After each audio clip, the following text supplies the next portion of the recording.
A tragédia até agora no Rio Grande do Sul contabiliza mais de 100 mortes, mas trouxe à tona, para além disso, outros problemas de comunicação e da relação das pessoas com esta tragédia. As notícias falsas voltaram mais uma vez a serem espalhadas em escala absolutamente absurda. Esse é um dos assuntos que a gente vai tratar nos 3 sobre os 3 da edição de hoje. Também vamos falar sobre reajustes salariais. O que lá atrás foi para o governo Zema a regularização dos pagamentos dos servidores e se tornou inclusive um mote de campanha para sua reeleição, agora parece de alguma maneira assombrar o governador depois de uma proposta de reajuste de 3,62% que não alcança sequer no ano passado a reposição da inflação. Esses assuntos e outros a gente trata a partir de agora. Os principais fatos sobre os 3 poderes da República. 3 sobre os 3.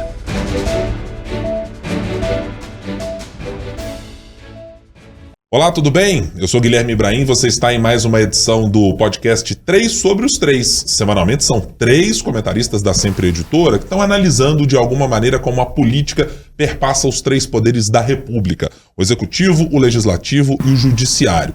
Se você ainda não é nosso seguidor fiel, faça a gentileza de se inscrever aí no nosso youtube.com/o Tempo, nosso canal de O Tempo que semanalmente traz a edição em áudio e vídeo do 3 sobre os 3. Você também pode nos acompanhar no seu principal tocador de podcast ou também naquele seu aplicativo de áudio, onde você escuta suas músicas do dia a dia. Estamos em todos eles disponíveis, sempre com um episódio novo às sextas-feiras. Nesta semana, uma bancada um pouquinho modificada, está aqui conosco Letícia Fontes, subeditora de política aqui do jornal O Tempo. Oi, Letícia, como vai? Tudo bem? Tudo bem com vocês? Tudo jóia. Também quem está conosco diretamente de Brasília, prometeu e não faltou, é a editora-chefe da Capital Federal, Francine Ferreira. Oi, Fran, tudo bem? Como vai? Tudo tranquilo, tá tudo ótimo. Oi, Ibrahim, oi, Letícia. Oi também para todo mundo que nos acompanha. É, uma quinta-feira que tá super calma nas redações, assim. Tá super tranquilo, né? Cheio de assuntos pipocando. A Fran tá super calma depois de sair de manhã de casa, fazer uma prática esportiva, relaxar e tal. Chegar na super spa e tal. Super calmo. Vamos começar a nossa conversa desta semana, inevitavelmente tratando do assunto que está tomando conta do nosso noticiário em função do tamanho da necessidade de se mostrar soluções, caminhos e apontar eventualmente problemas que existem no caso da tragédia do Rio Grande do Sul. Tá todo mundo mobilizado de alguma maneira, autoridades públicas, privadas, a iniciativa privada da maneira que pode, iniciativas com organizações de terceiro setor, pessoas também que voluntariamente estão fazendo doações e entidades como o Corpo de Bombeiros de Minas Gerais e outros que estão participando ativamente dos processos de tentar ajudar, primeiro, a mitigar o tamanho do problema que está colocado nesse momento no Rio Grande do Sul. Quando a gente está gravando esse podcast, já superamos a marca de 100 pessoas mortas, entre tantas outras desaparecidas lá no estado do Rio Grande do Sul. Mas a gente também está tratando de assuntos que marginalmente podem atrapalhar no processo de recuperação e de melhoria das condições de vida daquela população. E vamos falar hoje sobre notícias falsas. É algo que se tornou corriqueiro em quase todas as épocas e momentos em que a gente está tratando de assuntos que tomam conta do noticiário, tomam conta da percepção da economia diária de consumo de notícias das pessoas, mas acho que nos choca muito mais quando é diante de uma tragédia como foi no Rio Grande do Sul. Tivemos mais recentemente episódios de alegação de que o governo estava parando veículos porque precisariam apresentar notas fiscais e outros documentos, levando doações para o estado do Rio Grande do Sul, estavam sendo multados e sem a possibilidade de levar esses mantimentos. Tivemos também outros episódios mais recentes de gente aparecendo em redes sociais dizendo: olha, a Anvisa também não está permitindo que aviões com medicamentos cheguem para o atendimento ao Rio Grande do Sul. Em algumas delas é preciso a gente colocar escala nessas coisas, o que de fato aconteceu e em que proporção aconteceu, e em outras o que absolutamente nem sequer chegou próximo de ocorrer. Fran, eu quero começar a nossa conversa por você, porque Brasília tem uma relação umbilical com o que está acontecendo no Rio Grande do Sul em função da participação do governo federal, que inclusive acionou órgãos competentes para ir atrás da solução deste problema, apontar claramente quem são as pessoas que estão utilizando-se desta tragédia e de publicações em redes sociais, de informações erroneamente divulgadas ou tentando maximizar problemas que são pequenos, não se sabe exatamente com qual objetivo. Na sua avaliação, qual é o tamanho desse problema de notícias falsas e como o governo federal está lidando com isso, como o governo do Rio Grande do Sul também está tratando dessa questão na sua avaliação? Pois é, Ibrahim, essa falta de uma legislação que justamente tipifica, que enumera, que deixa bem claro como devem ser tratadas as fake news, a republicação de fake news, a responsabilização de quem publica, de quem compartilha e também das próprias plataformas, mostra, né, no momento em que a gente fala de uma tragédia enorme, em que falta até mesmo palavras para descrever o que tem acontecido no Rio Grande do Sul, agora tem que gastar forças, né, usar energia para ficar desmentindo aí notícias falsas. Até que ponto vai o oportunismo, vamos falar assim? Fato é que isso deixa muito claro o quanto que essa demora da Câmara dos Deputados especificamente em levar adiante o projeto que trata das fake news, né, de regulamentação ali, isso mostra realmente quanto que faz falta no país você ter sim leis relacionadas à internet. A internet não deve ser uma terra sem lei. Claro que o projeto que está na Câmara, ele pode melhorar, ele pode ter outros pontos, pode ser retirados outros, mas é necessário se ter pelo menos o básico para assim a gente evitar que fique da forma como que está hoje. Se antes a gente falava de fake news apenas relacionadas às eleições municipais, nacionais, por exemplo, principalmente a gente que cobre política diariamente, agora no Rio Grande do Sul a gente está vendo isso numa proporção enorme. Esses exemplos que você citou, além também até mesmo de golpistas, né, mudando QR Codes, que pessoas que realmente têm doado, participado ali dessas buscas e tudo, para tentar ir em benefício próprio. Então imagina, no momento em que mais de 80% de um estado está debaixo d'água, em que não se sabe o valor que ainda vai ser necessário para reconstruir esse estado, também está sendo gasto dinheiro público e energia para combater fake news. E é necessário, sim, que essas pessoas elas sejam responsabilizadas por isso. E tem coisa que não dá pra você ficar explicando. Mas aconteceu uma coisa, então quer dizer... Assim... Eu fico até um pouco indignada mesmo em relação a isso, porque a gente está falando de uma tragédia sem precedentes para gastar esse tempo com esse tipo de coisa, com irresponsabilidade, e não só de pessoas que publicam no WhatsApp ali, porque às vezes não checam, então estão só compartilhando, mas de políticos, de influenciadores que precisam ter uma responsabilidade naquilo que eles colocam para frente, naquilo que eles propagam, e deixar claro que se aconteceu alguma coisa específica com um caminhão, com uma coisa que seja, aquilo ali se trata de um episódio, ele foi selecionado ou não. O que tem se visto até agora é que tem que diretores da NTT, tem o próprio governo federal, tem que ter ministro, tem aí gente da PF, tudo tendo que vir para esclarecer coisas que neste momento não deveria ser a principal preocupação, sendo que a principal preocupação deveria ser salvar vidas. Ao mesmo tempo que a gente vê um esforço, né, integrado aí entre os poderes, justamente para tentar achar uma solução, uma saída para o Rio Grande do Sul. Então, agora há pouco foi liberado um crédito de 51 bilhões de reais, que envolve aí desde o adiantamento de parcelas do Bolsa Família, restituição do IR, auxílio gás para esses moradores dessas regiões atingidas. E, ao mesmo tempo, o Congresso Nacional também tem que votar aí um crédito suplementar para para poder auxiliar o Rio Grande do Sul, né? Mas eu acho que fica muito claro agora a necessidade do Congresso se posicionar em relação a essa questão das notícias falsas, né? Porque, ao mesmo tempo, o Supremo Tribunal Federal tá lá julgando a questão do Marco Civil. Dias Toffoli, que é o relator de uma das ações, o outro relator é o Luiz Fux, falou que já tá com voto pronto e que isso deve ser julgado até ali em junho. Então, essa discussão ela vai acontecer em algum momento. momento. Agora, depois que o judiciário decidir, vai ser a hora do legislativo falar que o judiciário está ultrapassando os limites e tudo, então é hora também do Congresso resolver essa questão e resolver ser, de fato, colocar esse tema para jogo e andar com ele, né? Porque não dá também falar, vamos criar um grupo de trabalho, que foi o que foi dito, e até agora a gente está vendo que isso não está resultando em absolutamente nada. Então, nesse momento em que os gaúchos estão sofrendo com tudo que tem acontecido, também está sendo gasta energia aí para ficar desmentindo, para ficar abrindo inquérito, para ficar pedindo denúncia contra gente que não tem um pingo de responsabilidade em relação a esse momento tão grave que vive o país, principalmente que vive o Rio Grande do Sul. E acho que no nosso caso, Fran e Letícia, como atuamos com comunicação e com a obrigação legal como jornalistas de seguirmos o código de ética da profissão, de sempre buscarmos a melhoria nas práticas de apuração, de checagem do que é informação verídica ou do que não é, é claro que nos causa, e a mim causa também essa mesma indignação, e tenho certeza que com a Letícia da mesma maneira, nos causa mesmo essa indignação de ver que informações são apresentadas por pessoas que não se dignam a colocar sequer um link, por exemplo, dizer, olha só, isso aqui aconteceu. Vejamos esse caso específico que foi mencionado pela Fran, vinculado aí ao influenciador, coach Pablo Marçal. Ele fez uma denúncia, segundo ele, sobre, olha, isso está acontecendo, sem ter uma imagem para mostrar o que estava dizendo. Ele tinha apenas um relato e o rosto dele dando a garantia de que, é isso que está acontecendo.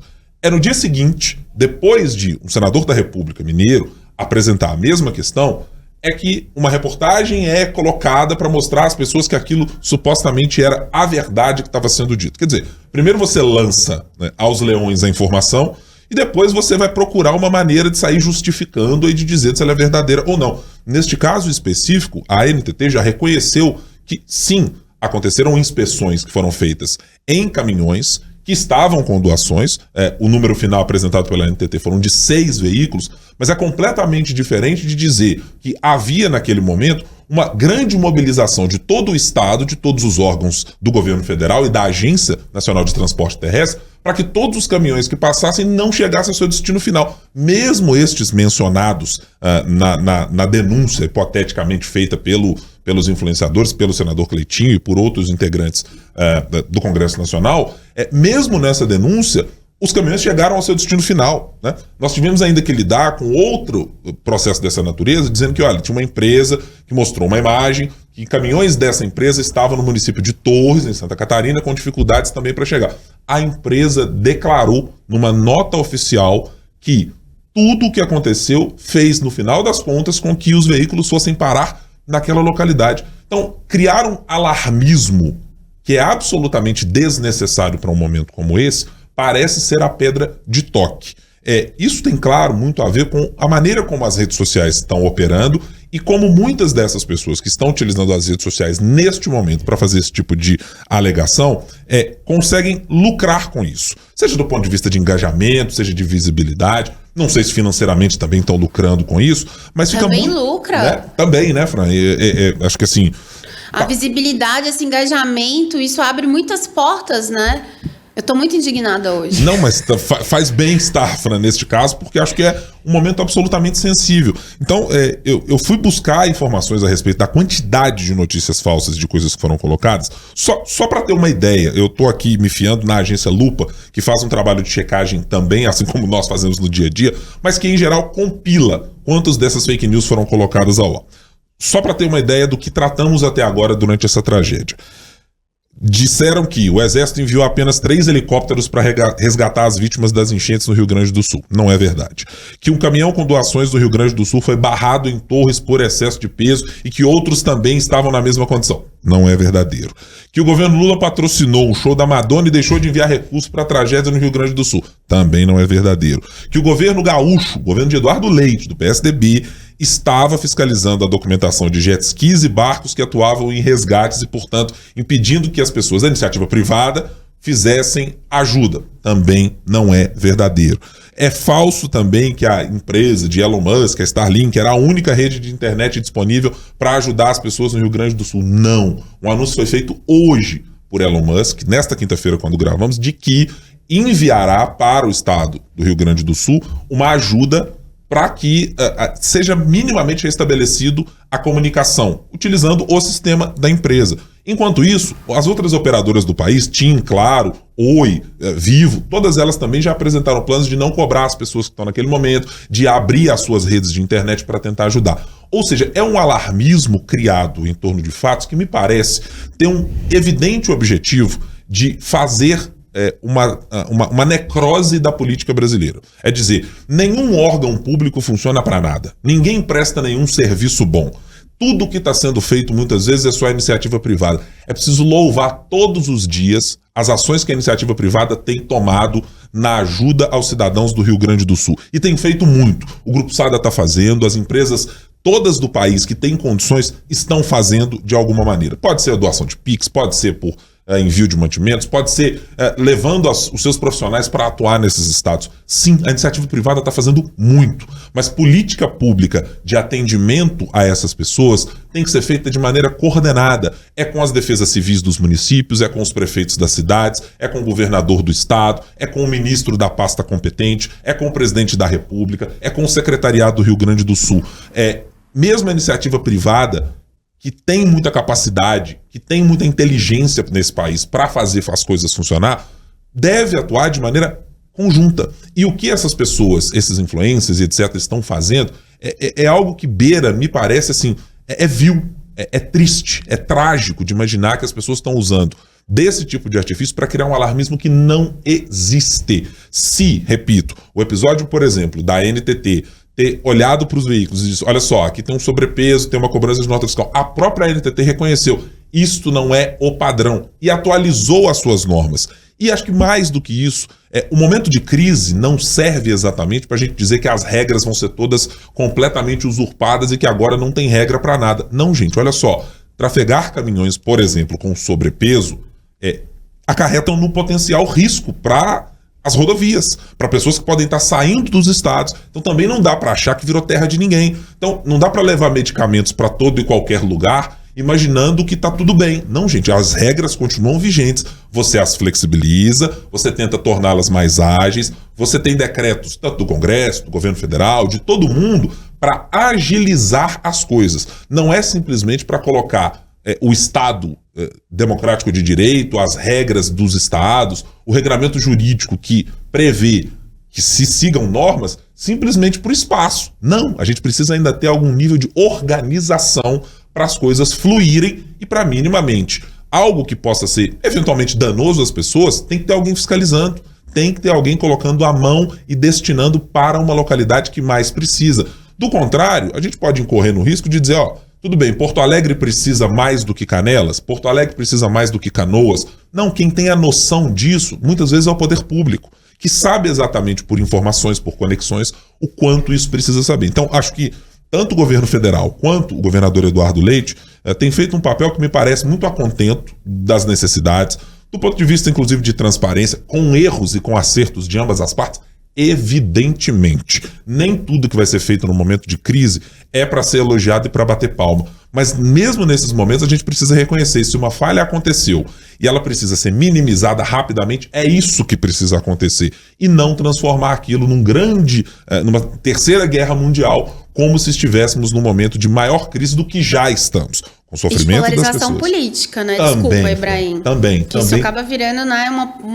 Tá virando, vamos antecipar a eleição, é isso, né? É algo da ordem do absurdo. Era sobre isso até que eu queria comentar. Por favor, Letícia. Assim, que é uma tragédia que a gente poderia ver, né? Todo mundo se unindo contra o que a gente tem visto é uma polarização e uma divergência ideológica, né? A gente vê se por um lado o grupo da direita critica, né? O governo federal, o governo do Rio Grande do Sul, as Forças Armadas, todas as atitudes, a gente também vê o governo Lula também tendo uma comunicação ali um pouco desastrosa, assim, na minha avaliação. E esses erros de comunicação, eles fragilizam as instituições. E os vários exemplos que você deu, por exemplo, a gente vê quando o governo federal diz que o Uruguai teve esse assunto, que o governo federal teria rejeitado a ajuda do Uruguai.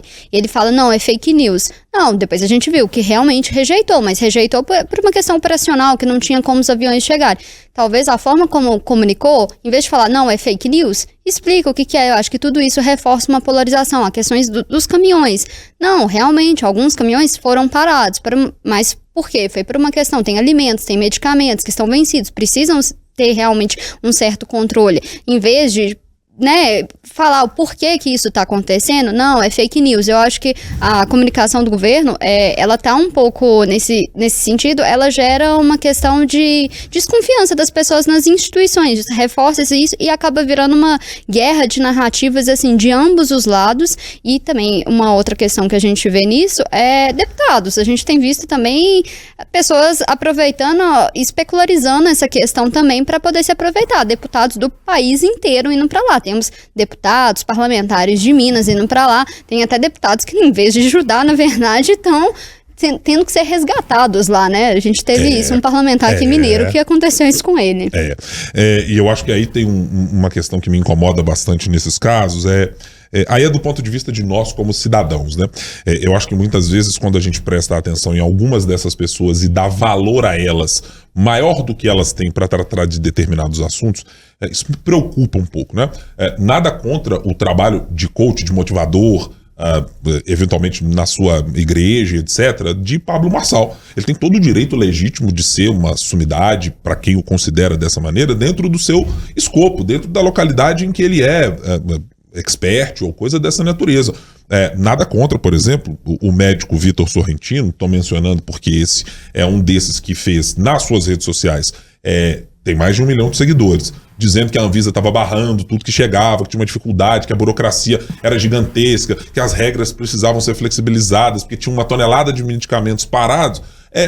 A gente olha para a pessoa e diz o seguinte: mas olha, eu entendo a sua disposição de eventualmente querer ajudar e ajudar muito o povo gaúcho, mas a sua expertise alcança exatamente isso para tratar do regramento da Anvisa?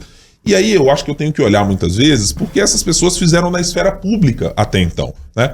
Pablo Marçal tem se tornado muito mais conhecido até agora, pelo menos mais recentemente, por ser o sujeito que ignorou as regras do Corpo de Bombeiros e levou pessoas para subir num monte correndo risco de vida, que diz que salvaria pessoas num helicóptero e conversando com o piloto, que Ayrton Senna não era exatamente esse grande piloto que aprendeu a nadar em um dia, de um dia para a noite, ou coisas dessa natureza. Esse médico que eu mencionei, o Vitor Sorrentino, é um desses que estava até outro dia com a suspensão do seu registro profissional, porque descumpre regras da própria categoria. É o mesmo sujeito que estava no Egito outro dia, fazendo troça em cima de pessoas da cidade, fazendo piadas de cunho absolutamente bizarro, para dizer o mínimo, contra uma mulher que estava lá, que sequer compreendia a linguagem que ele estava tratando quando estava numa viagem internacional. Então, acho que também a gente tem que olhar um pouco para o histórico das pessoas e desconfiar desse tipo de coisa. Dizer, é legítimo que os cidadãos desconfiem de nós, jornalistas, e é por isso que a gente coloca fonte, que a gente diz de quem ouviu, que a gente diz quem falou, quando falou, e tenta dar contexto ao máximo. Mas muitas dessas pessoas se apresentam como paladinos de algo cuja especialidade não está ali colocada, né? Não são especialistas em regramento da Anvisa. Eu, pelo menos, desconheço que esse médico, que inclusive não pode nem trabalhar em São Paulo, porque cujo registro também já foi cassado em São Paulo, tem problemas crônicos para tratar de uma questão tão séria quanto o envio de medicamentos de todo o país para um estado absolutamente devastado como o Rio Grande do Sul. Lembrei de uma outra questão, a questão do Pix também, que foi muito falado, que o governo do Rio Grande do Sul divulgou um Pix.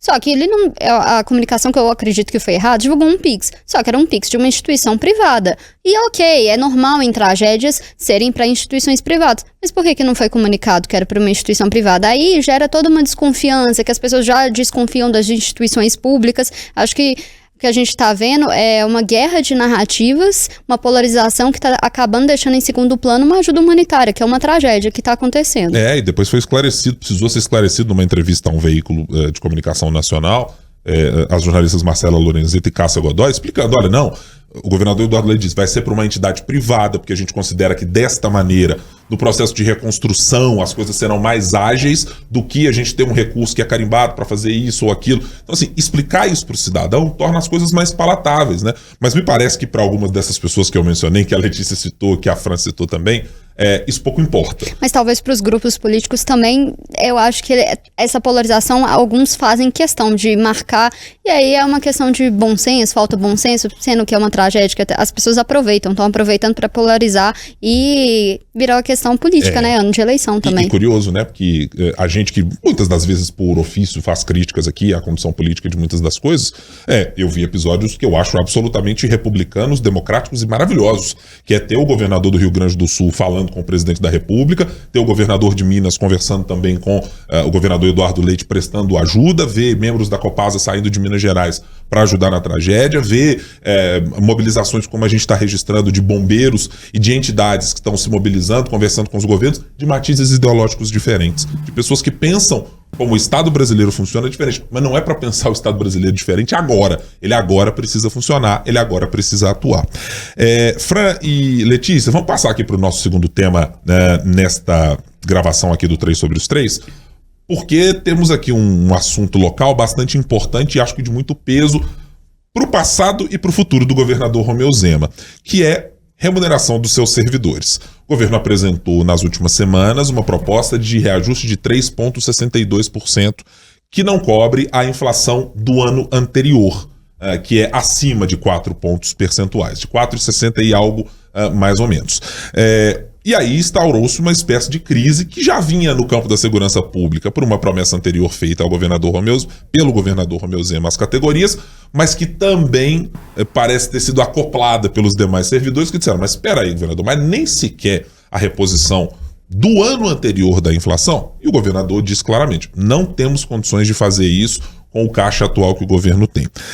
Letícia, o quanto tem de peso, ou pode ter de peso político negativo para o governador essa decisão de conceder um reajuste que é abaixo do que ele mesmo já concedeu, por exemplo, em 2022, quando deu um reajuste de mais de 10% para todas as categorias do Estado? O que eu vejo são dois cenários. A gente vê uma relação do Zema, relembrando, né, o primeiro governo do governador Romeu Zema. No primeiro governo, o principal mote dele foi a questão de colocar os salários em dias, né, que foi o salário em dia, que foi um desgaste que ele herdou da antiga gestão dele. E nisso ele conseguiu, e tem no plano de governo dele, do segundo mandato, ele falando que ia fazer todos os anos, ele ia propor um reajuste inflacionário, e que ele não queria negociar com cada categoria, seria um reajuste geral, todos os anos de acordo com a inflação. Então, o que a gente está vendo nesse segundo governo? É que o governador não está cumprindo uma promessa de campanha dele que foi feita lá, no primeiro ano desse segundo mandato. Não houve proposta de reajuste e nesse segundo mandato houve uma proposta de 3,62% que está abaixo da inflação acumulada nos últimos 12 meses, que foi de 4,62%. Eu acho que se no primeiro mandato o governador conseguiu ali uma questão com a Assembleia, se no primeiro mandato a Assembleia era o principal calo desse governo, que não tinha comunicação, era inexistente a articulação política. Era uma base, inclusive, de deputados aliados menor do que é atualmente nas contas do governo, né? Só que a relação com os servidores ele conseguiu ali no primeiro mandato dele por causa dessa questão dos salários em dias. O que eu vejo agora invertendo essa situação. Na Assembleia ele tem dificuldades? Tem sim, a gente vê temas mais sensíveis, o RRF, o veto do FEM, né, do Fundo da Erradicação da Miséria, só que o que a gente vê ali agora é essa relação dele com os servidores que até então estava, não apaziguada, mas agora tá se tornando um calo, né, pra ele realmente, porque ele não tá cumprindo uma promessa de campanha, e o que eu acho que isso pode trazer é um desgaste pro possível sucessor dele, que é o vice Matheus Simões, porque essa relação desgastada que ele vai fazendo com os servidores, isso vai gerar uma herança para quem for ficar no lugar dele, que muito tem se falado, tem sido cotado, é o Matheus Simões. Ô Fran, você tá entre aquelas que pensa que remuneração de servidores é um daqueles calos, se não for o principal calo, que nenhum governante que está no executivo, ou talvez no judiciário, no judiciário não, porque é muito bem abastado neste aspecto, mas no executivo é um daqueles calos que o governante tem de evitar a qualquer custo. Pois o judiciário agora tem a PEC do quinquênio, né? Então é outro tipo de discussão, né? Não, mas falando dos servidores, se a gente for olhar Minas Gerais, aí a Anastasia até hoje tem essa antipatia da classe de professores em relação a ele, né? Fernando Pimentel, a gente fala daquela questão de salários atrasados, parcelados e tudo mais. E o Zema justamente surfou nessa onda aí para ser eleito lá, como a Letícia falou, né? Então, assim, os servidores até então tinham muita antipatia dele, enfim, pelo discurso do Novo e tudo mais, mas a gente viu que ele conseguiu ali apaziguar a relação naquele primeiro mandato, né? As coisas, ao acabar com o parcelamento, colocar em dia, o jogo virou. Então, também, eu acho que os servidores de Minas também como tem essa... digamos que esse passado de salários, né, assim, em uma outra situação muito pior, eu acho que isso acaba contribuindo um pouco com o Zema, daquela história assim, é menos pior do que era antes. Então, isso faz muita diferença ali nas urnas, né?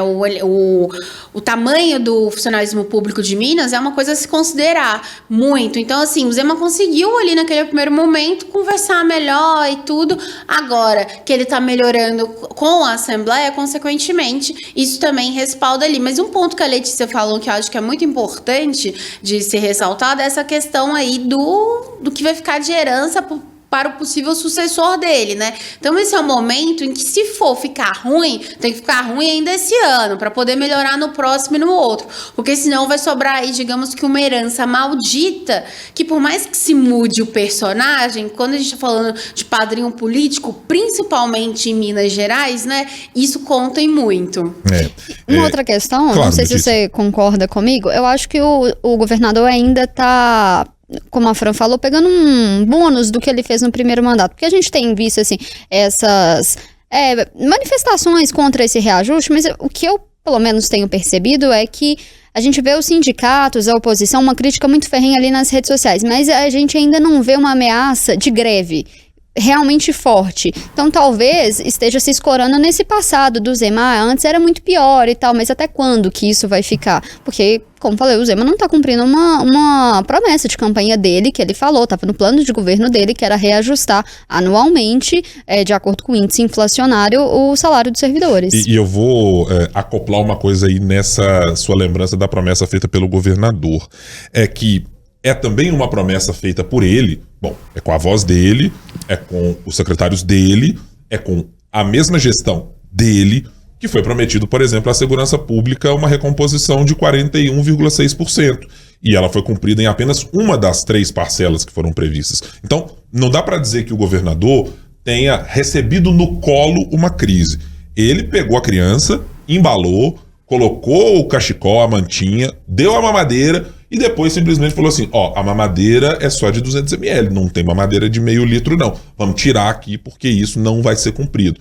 É este mesmo caso. Quer dizer, o governador, ao usar um mote, e acho que até do ponto de vista de slogan, né, do Minas, colocando o Estado nos trilhos, e acho que do ponto de vista comunicacional, ele é muito pertinente para o Partido Novo, para o governador, faz todo o sentido mostrar isso depois de uma gestão absolutamente caótica do petista Fernando Pimentel, do ponto de vista das contas públicas, de como o Estado se relacionava com outras estruturas de governo, né? Então tinha lá a dificuldade de conversar com os prefeitos e os repasses que precisavam ser retidos, tinha um monte de problemas que fazem com que o servidor tenha até arrepio de pensar em qualquer coisa próximo daquilo que já aconteceu. Mas acho que o governador contratou para si o próprio problema. Foi ele quem garantiu que isso poderia acontecer. Aí eu só posso julgar por 2 hipóteses. A primeira foi uma avaliação que possa ter sido feita errada pelo governo. Olhou para as contas, disse que as contas estavam de uma maneira e, de repente, essa análise ou foi positiva em demasiado. Talvez possa acontecer. Para ser justa, ele até falou assim que essa questão da promessa do reajuste, isso ia depender da questão financeira do Estado. Mas é uma questão que a gente viu que o governador não está conseguindo resolver, que é a questão da dívida, o RRF. A questão está parada lá em Brasília, não se resolve também. A questão da privatização. Então a gente vê que assim, conseguiu resolver parcialmente, ou está empurrando, né, com a barriga. Sempre vai ter esse componente, né, Letícia? Eu acho que até uma justificativa que funciona um pouco como bengala para os políticos em geral. Podemos conceder reajuste se as condições econômicas... Sim, gente, nós estamos falando sempre. Ou você tem 2 hipóteses. Ou você consegue melhorar a arrecadação a ponto de gerar uma receita muito maior do que a sua despesa, ou você consegue uma maneira de cortar a despesa. Em geral, cortar a despesa é sempre muito mais difícil para uma estrutura mais engessada, como é a estrutura pública. Então, se você está prometendo isso, você prometeu, possivelmente, que você teria uma maior arrecadação e um volume de receitas um pouco maior. Então, me parece que o governador contratou para si um grande problema exatamente pelas avaliações que ele mesmo fez. E faço aqui, neste ponto, um elogio ao governador. quando, por exemplo, tratou da primeira crise com segurança pública no seu primeiro mandato. Quando chegou ao momento de dizer as categorias todas, de dizer, olha só, o reajuste possível, e tá aqui as contas, o número tá aqui. Se vocês quiserem abrir o portal da transparência e olhar, eu não tenho condições de dar um reajuste maior do que foi. Bateu na mesa, eu me lembro de uma entrevista coletiva em que ele até mudou um pouco do perfil e do tom que usava nas entrevistas, colocou ali o seu secretariado, secretária Luísa Barreto, secretário de governo Igor Neto, para dizer, gente, eu não tenho condição nenhuma de fazer um esforço maior do que isso aqui. O que eu estou dando de reajuste a todas as categorias é isso, é o que é possível. Eu acho que isso é uma medida salutar de um político que se diz, nessa semana mesmo disse, olha, eu sou um político responsável, eu não vou deixar para um próximo que estiver nessa conversa comigo, não vou deixar um problema para que ele possa resolver. E acho que é absolutamente correta essa postura do governador Romeu Zema e elogiável da minha parte em relação a ele. Só que é o mesmo Romeu Zema que faz, aparentemente, promessas que as categorias olham e dizem, tá bom, a gente até acha isso legal, mas depois elas precisam ser descumpridas pelas circunstâncias e muitas vezes por apoios destinados pelo governador. E eu sempre gosto de lembrar, foi muito interessante para todo mundo lá atrás dizer que o ICMS dos combustíveis era uma medida acertada a ser feita, mas a conta ficou para o ano que vem para o próprio governador resolver. E aí, quem vai repor o desfalque e o rombo que ficou nas contas em função das perdas de ICMS. Então eu acho que essa é uma super crise contratada por ele e agora vai ter de lidar politicamente com ela. Ele e o vice-governador Matheus Simões, como muito bem disse a Letícia. Senhoritas, vamos chegando aqui ao final dessa nossa edição, então quero colher rapidamente de vocês as avaliações sobre no que prestar atenção para a próxima semana. Fran, primeiro com Vossa Senhoria, no que devemos nos atentar para a semana que vem? Pois é, o governo conseguiu uma sobrevida agora com o adiamento de análise de alguns vetos aí na sessão do Congresso, principalmente em 2 vetos que a gente vem falando, 3 vetos, que realmente é uma pedra aí no sapato dele, que é justamente a questão do PL das saidinhas, a questão dos 5,6 bilhões de emendas parlamentares e um calendário para as emendas serem cumpridas. Então, hoje a sessão foi adiada, hoje que a gente está gravando, quinta-feira, né, foi adiada, e aí essa nova sessão deve vir ainda em maio, mas em função da tragédia do Rio Grande do Sul, vai ter esse adiamento, então também, querendo ou não, vai ter mais tempo para o governo aí negociar e ver se passa ou não. Agora, interessante dizer aqui, então estamos falando de maio, né? Daqui a pouco já é eleições. Então vamos ver se o governo vai conseguir sair dessa. Tem mobilizações difíceis de se fazerem em um ano eleitoral. A principal delas é ter gente fisicamente disposta a ir para plenário discutir coisas árduas, né? Letícia, qual é a sua aposta para a semana que vem? Acho que vai ser justamente esses projetos que mexem no bolso do servidor, como que isso vai tramitar na Assembleia, né? Porque além dessa, já começou, a tramitação começou nessa semana desse projeto do reajuste do servidor, mas a gente tem 2 outros projetos, né, que muda a questão da alíquota de contribuição, tanto do IPSENG quanto do Instituto de Previdência, dos militares também. Acho que a gente vai ver assim, o Zema tá acertando ali na Assembleia, vai conseguir passar esses projetos? Como que vai ser? Se vai ser muito sofrido? Eu vou voltar para um tema bem batidinho aqui, sempre das nossas conversas. Regime de recuperação fiscal. Me pegou muito pelo pé a declaração que foi feita pelo ministro da Fazenda, Fernando Haddad, que teve a participação numa entrevista para rádios do país todo, da nossa Luciane Landim de Brasília, e que o ministro Fernando Haddad mudou um pouquinho o tom, que tinha, primeiro, era este mesmo tom, depois passou para um tom mais ameno quando a proposta foi levada para ser discutida na Secretaria do Tesouro Nacional e etc., mas que voltou com uma carga, aparentemente, dizendo, o governo do Estado fez muito pouca coisa para resolver e caiu no colo uma liminar que foi pedida pelo ex-governador petista aqui de Minas Gerais, Fernando Pimentel. Então me parece que aqueles ventos de calmaria, de que está tudo em paz entre o governo federal e o governo de Minas, eu acho que eles parecem ter mudado um pouquinho o tom. Eu quero esperar para ver quando forem tratar efetivamente disso, somada à proposta do senador Rodrigo Pacheco, se a discussão vai ser tão amena quanto foram as visitas de Lula e Zema nas últimas vezes que estiveram por aqui, conversas ao pé do ouvido e coisas dessa natureza. Tô curioso, mas não sei se vai ser assim a toada, não. Letícia Fontes, obrigado por tê-la aqui conosco. Até a próxima. Sempre às ordens. Francine Ferreira, obrigado mais uma vez. Voltamos a nos falar na próxima semana. Sim, até mais. Eu me perdi, desculpa. Até mais? Pode ser. Não, claro. Amanhã tem conversa, tá? Nós estamos gravando na quinta-feira, mas amanhã eu tenho que conversar com a Fran novamente, porque amanhã tem Tempo News primeira edição. E ela estará com um comentário direto de Brasília. Exato. Muito obrigado a você que esteve aqui conosco nessa companhia desta nossa gravação do 3 sobre os 3. Sempre um novo episódio às sextas-feiras. Então fique sempre ligado conosco. Gosta de política local, gosta de política nacional, dos assuntos que envolvem os poderes da República? Fica com a gente, compartilha, espalhe a palavra, por favor, sem fake news. Por aqui não tem, tá? Por gentileza. É só espalhar para os seus amigos. Estamos nas principais plataformas de áudio, nos tocadores de podcast e também no youtube.com/roteiro. Muito obrigado. Tchau, tchau.